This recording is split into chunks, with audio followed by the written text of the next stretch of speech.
All right, so this knife thoughts video is going to be on this knife, and as you can see, this is the Cold Steel Code 4. And I've done videos on the Code 4 before, but I wanted to do one on this one because it has some differences to it here. And you probably noticed right away that it is the black coated version. So the normal Code 4 has a plain gray aluminum handle with a satin finished stainless steel blade. And this version has hard anodized black aluminum handles with a black coated blade.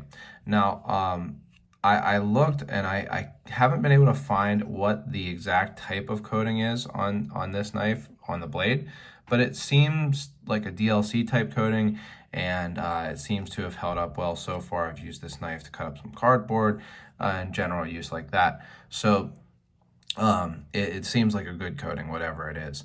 And I like the look of it. Now, I actually got this knife because recently Cold Steel was sold to a kind of conglomerate company, GSM Outdoors, and there was a lot of uproar on the internet about that, about what it might mean for Cold Steel. And, you know, certainly in the history of knives, when brands have been sold to, large conglomerates, it has often not been a good thing for the brand. There's a lot to it, and I plan to do a separate article on that issue.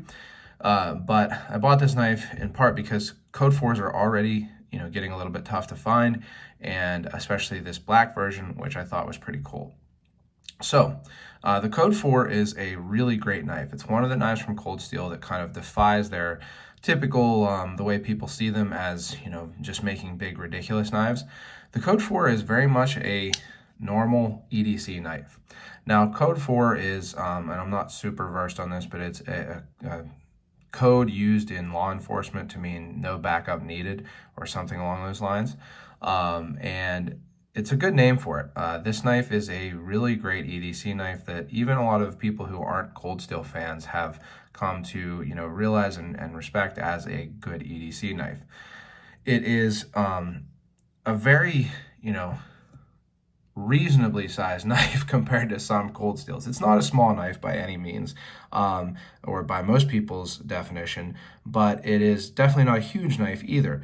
It has a 3.5-inch blade, which puts it right in line with a lot of the other, most highly recommended EDC knives, like the Rat 1, pretty much the same blade length and handle length. Close, a little smaller actually, or shorter than the Spyderco Endora, and right in line with the Benchmade full-size Griptilian. A little bit longer maybe than the Griptilian. But right in line with those, typical EDC knives that a lot of people carry, and not, huge and ridiculous like some Cold Steel knives. I actually don't have any of their super large knives right now, the XL type knives. I just have a 4 Max Scout and some other knives, but no really big ones to compare it to. But they make knives that are 5.5-inch blades, 7-inch blades, crazy things like that, which are fun. I have no problem with them, but not the type of thing that most people want to carry. And the Code 4, on the other hand, is a very normal size and honestly a very normal design also. It has 3 different blade shapes available. This is the spear point, which is one that I've gotten a couple different times, and is probably my favorite. They also have a clip point, which I think really looks good, and a Tonto, which is a good Tonto, but a little bit wider than I typically like on a Tonto. So 3 different blade shapes that are all pretty normal blade shapes. I mean, Tonto is, kind of a classic Cold Steel blade shape, but very usable for, EDC tasks, cutting cardboard, things like that, as well as the clip point. And the spear point is what I consider to be a really all-around blade shape. The normal opening method is a thumb stud. I'll talk about this in a second, but the handle is really simple and ergonomic. It does have 2 finger grooves here and a pretty solid guard to it, so it has some self-defense type features, but otherwise it's just a good ergonomic handle. You get a good grip on it. I have pretty wide hands and I can get a full 4-finger grip for sure. But you can also use the pinch grip, with these finger grooves, and use it with, really a lot of comfort and ergonomics to it. It is a pretty thin handle because it is just aluminum. There's no scales on top of the aluminum. Some people criticize that. I think people who criticize that, certainly, they're not wrong. If you think it's uncomfortable, that's, it can be uncomfortable for you. For me, I don't find it to be uncomfortable. I've used these Code 4s a good bit, and it's not really a whittling knife, and I've really only found it to be uncomfortable if you are going to use it for hours at a time doing roll cuts with whittling. I like stainless steel handled knives like the ones from Spyderco also though, so that might just be a personal preference thing. As you can see, it has a pocket clip. It's a nice short pocket clip, like Cold Steel often does. And like Cold Steel often does, it's not reversible, but they come with a clip for the other side. So you do get a clip for left-hand carry if you would prefer in the package. You just can't actually switch this actual clip. Then it is a lockback, actually a triad lock. So Andrew Demko's triad lock, where there is a bar that interfaces between the blade and the lock bar, making it a really, really strong lock, especially with the aluminum handles and relatively, not extremely, but relatively thick blade. So definitely a strong lock and super smooth. Now I did actually tighten this a little bit. The opening method, I think, had loosened it a little bit, but it came really tight and smooth, and it's pretty much drop closed. You do have to maybe give it a little bit of a shake, but it also is, super solid lockup, no blade play at all in any direction. And I've found that to be the case with cold steels. Recently, the few, cold steels that I've gotten have been, really well made. They've come super smooth with super strong lockup, super solid lockup. So I've been really happy with all of the triad lock knives that I've gotten, at least in the last couple years. And I think that's pretty typical for cold steel recently. Now, to get into, a couple of things here, really the only downside to this knife is the pocket clip, and this is typical for cold steel. It's not really, unique to this knife. And in fact, this knife is better than a lot of cold steels on it. So this pocket clip, I bent it slightly so that this kind of spoon part stands up a little bit higher. When these come from the factory, they do not sit very, high. So what it can do is it can make it tough to get this knife into your pocket, because your pocket material doesn't want to slide into it. And that's something that I've done on other knives also, to be honest. Benchmade, Spyderco have, even had knives like that. But to show you the other clip that comes with it, and this is the box, it's actually not specific to the black version, but to show you the other clip that comes with it, just so you can see that it is something that I've pretty much done on all the cold steels I've gotten, at least recently. I'll just kind of place this on here so that you can see the difference. So you see that there's a pretty good difference between the space between the handle and the spoon of the clip here on the left-handed clip that I haven't, modified at all, and the right-handed clip that I have. And I definitely think it makes a difference in ease of putting the knife in and out of your pocket. I think that this is the way they should come. Now, one interesting thing, the cold steel knives that don't have these relatively smooth, aluminum handles, knives from cold steel that come with G10 handles or textured, plastic handles, it's even a little bit more of an issue because they have such strong springs. You typically will want to sand underneath the clip a little bit so that it doesn't tear your pocket up as much. And that's not necessary on this knife because it doesn't have that texture. So it's actually not as bad as most cold steel clips on that. Another thing that people have criticized about the Code 4, other than it being thin in the handle, is that because it's just, aluminum, it's slippery. Now, again, I like plain, metal handles. I know people who have used them in, to use another company's term, the worst places, and haven't had issues with them really. But a lot of people say that they're slippery, and I have seen people say that this black is less slippery.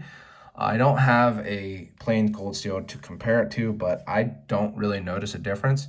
It's still pretty slick, but it's not really the texture, in my opinion, that makes the biggest difference in holding on to a knife. It's more the grip. So that's something to be aware of. Now, to get to this is something, another reason I wanted to do this video, because I've had these Snaggletooth MFs. I think that's like the actual name of it, Snaggletooth MF. I've had these for a while. Snaggletooth Tactical sent them to me, and I couldn't get them to work on a couple different knives, less because of them and more because I couldn't get the thumb studs off. But I was able to get the thumb stud off of this knife and put it on, and it fits. First, it literally fits really well, and it also fits with the look because it's black. And what this is basically a addition that you take off the thumb stud, you put this on, and it acts like a wave opening. So kind of the same company that I used part of their term there earlier.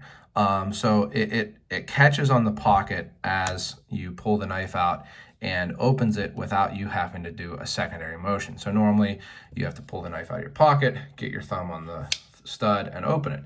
And you can certainly still do that. But with the Snaggletooth MF, this catches on the seam of your pocket or the corner, and you pull it out back so that it opens and is already ready to go once you open it. It's something that I find actually pretty useful for just utility. I carry knives pretty much exclusively for utility use, but certainly it would work also if you needed to get it out quickly for other reasons. Interestingly, I have actually done some training with using knives in self-defense scenarios with trainer knives that had wave opening type devices like the Spyderco P-Cal and some of the Kershaw Emersons that are trainers. And I've had some issue using it in actual, like not when you're standing 10 feet away from somebody, but when you're actually, tussling around.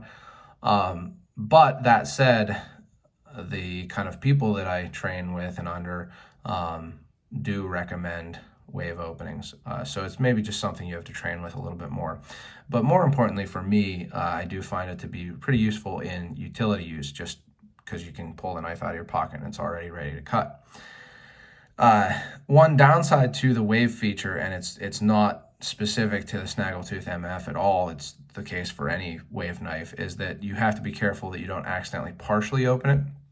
Now, one of the good things about this being a backlock type knife, a triad lock, but a backlock type knife, is that if you open it a little bit, as long as you don't get your finger caught or stab yourself with that tip, it'll close itself, right? That's one of the great features of the backlock, and why I think the fact that it is sometimes looked down on is so silly, is that it is just an extremely practical locking system.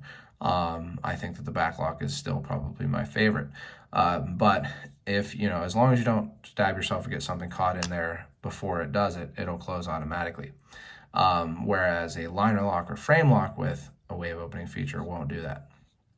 But it is something to be aware of, that it can catch and open a little bit before, even if you don't mean to, if you don't pull it out the right way.